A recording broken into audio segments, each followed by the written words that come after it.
Good morning. നമ്മുടെ channel subscribe ചെയ്തിട്ടില്ലെങ്കിൽ ഒന്ന് സബ്സ്ക്രൈബ് ചെയ്തേക്കാം. ബിൻസിയാണ് നമ്മുടെ എപ്പിസോഡിൻ്റെ ഹൈലൈറ്റ് എന്നുള്ളത് വേണമെങ്കിൽ പറയാം. ബിൻസി ഒരു സൈലൻറ്റ് മോഡിൽ അങ്ങ് ഇരുന്ന് പോയിട്ട് ഇപ്പോൾ ഉള്ള പ്രതികരണം ഹെവി, സൂപ്പർ, സൗണ്ട്സ് ഗുഡ്, നമുക്ക് എക്സ്പെക്റ്റ് ചെയ്യുന്ന ഒരു ബി മെറ്റീരിയൽ അല്ലേ എന്നുള്ള രീതിയിൽ പറയാം. ബിൻസി ചെയ്ത കാര്യങ്ങളെന്ന് വെച്ചാൽ ഇപ്പം നെവീൻ്റെ അടുത്ത് പറഞ്ഞ പോയിൻറ്റ്സ് പക്ക ക്ലിയർ. ആളെ എത്രത്തോളം ക്ലാരിറ്റിയോടെയാണോ ആളുടെ കൺസേൺസ് പറഞ്ഞത് അത്രത്തോളം ക്ലാരിറ്റിയോടെ പറഞ്ഞു. എന്താണോ ഓപ്പോസിറ്റുള്ള ആളെ ഇറിറ്റേറ്റ് ചെയ്യേണ്ട രീതിയിൽ ആ രീതിയിൽ തന്നെ, എങ്കിൽ നമുക്കാർക്കും ഒരു റോങ് വേയിൽ പോകാത്ത രീതിയിലുള്ള കോൺവെർസേഷൻസ് എനിക്ക് എത്രയും സെറ്റായിട്ട് തോന്നി. ഇങ്ങനെ വേണം കണ്ടസ്റ്റൻസ്, ഈ രീതിയിലായിരിക്കണം. പുള്ളിക്കാരത്തി അതുപോലെ തന്നെ ഷാനവാസിൻ്റെ അടുത്ത് പറഞ്ഞ കാര്യങ്ങളായാലും ഈ നെവീൻ്റെ അടുത്ത് പറഞ്ഞ കാര്യങ്ങൾ, നെവീൻ ഒരു ഫാഷൻ മോഡൽ എന്നുള്ള രീതിയിൽ കുറേ കാര്യങ്ങൾ പറഞ്ഞ് സംസാരിച്ച് നടക്കുന്നുണ്ട്. അപ്പം ഇതിലൊന്നും വലിയ അർത്ഥമൊന്നുമില്ല. ശരിക്കും ഫാഷൻ മോഡൽ മേ എന്നൊക്കെ പറഞ്ഞിട്ട് നടന്നിട്ട് എന്ത് കാര്യം?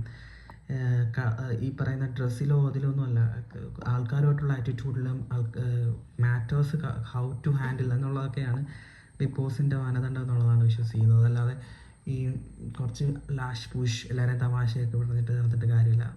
നെവിൻ അട്ടർ ഫ്ലോപ്പ് എന്നുള്ള രീതിയിൽ എനിക്ക് പറയാൻ പറ്റുള്ളൂ. അറിയില്ല, കുറച്ചുകൂടെ കഴിയുമ്പോഴത്തേക്ക് പുസ്തകം മാറുമായിരിക്കും. എങ്കിൽ കൂടി ഇപ്പം RJ വിൻസി എടുത്ത നടലപ്പാട് ഇറ്റ്സ് പെർഫെക്റ്റ്.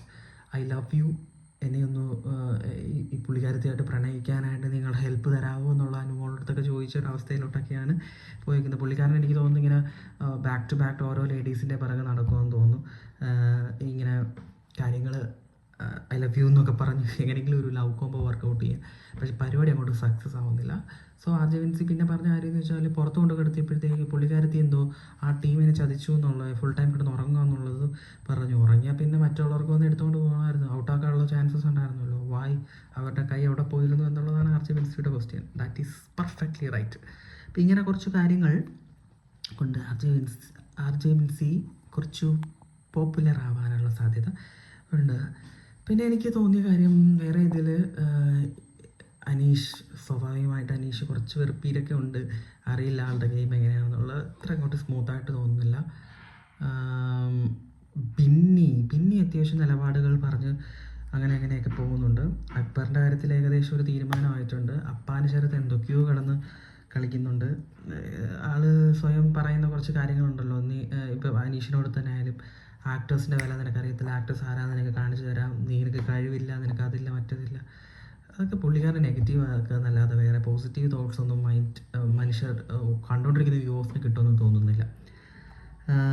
ഷാനവാസ് എനിക്കൊന്ന് പെർഫെക്റ്റ് ഒരു നൈസ് മോഡ് ഗെയിമറാണെന്നുള്ള രീതിയിൽ തോന്നുന്നുണ്ട്. ക്യാപ്റ്റനായി കഴിഞ്ഞ ദിവസം ക്യാപ്റ്റൻസ് ടാസ്കിൽ ക്യാപ്റ്റൻ ആയി. സോ പുള്ളിയുടെ പ്ലേയും കാര്യങ്ങളും നമുക്കിനി കാണാം. രേണുസുതി ആവശ്യമില്ലാത്ത കാർഡുകൾ ഇറക്കുന്നുണ്ടോ എന്നൊരു സംശയം. സ്ത്രീ കാർഡും വിധവ കാർഡും ഒക്കെ ഇറക്കേണ്ട ആവശ്യമൊന്നുമില്ല. പിന്നെ ആളുടെ ഒരു വിറച്ചുകൊണ്ടുള്ള ഒരു സംസാരമൊക്കെ കുറച്ചുകൂടി പൊളൈറ്റ് എന്നല്ല, ഒരു മോഡ് ഓഫ് റെസ്പോൺസ് കുറച്ച് ബെറ്റർ ആക്കിയാൽ കാണുന്ന ഓഡിയൻസിനെ കുറച്ചും കൂടെ ഈസി ആകും എന്നുള്ള രീതിയിലാണ് എനിക്ക് തോന്നുന്നത്. അല്ലാതെ വെറുതെ അപ്പോൾ സെപ്റ്റിക് ടാങ്ക് എന്ന് വിളിച്ച കാര്യമൊക്കെ ഓക്കെ ഫൈൻ, 100% ഞാൻ പുള്ളിക്കാരത്തിനെ സപ്പോർട്ട് ചെയ്യുന്നു. ഇപ്പോൾ റോങ് ആണ്. പക്ഷേ